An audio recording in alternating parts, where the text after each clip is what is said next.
உண்டா விசேஷம்? என்ன விசேஷம்? நீதான் அப்பா கிட்ட கேள்விப்பட்டேன். ஆமா. ஆனா பிறகுறப்ப பையன் ஓலு பிறந்தான் நம்ம. வியப்பில் இருந்து இன்னைக்குதான். நீதானா? பேர் என்ன வச்சிருக்கீங்க? பேர் என்ன வச்சிருக்கீங்க? வீணுன்னு வச்சிருக்கேன்.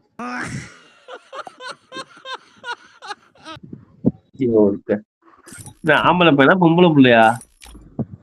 ஆம்பளை பையன். ஆம்பளை பையனுக்கு குயின்னு பேரா? தற்கொலை புண்டா வாழ்க்கையில எவனும் இருக்கவே மாட்டான். என் பக்கத்து இருக்காங்க. போச்சு குமார். பக்கத்து அப்பா ஒழுங்கா பேசுறான் டபக்குன்னு போன் வருது என்னமோ.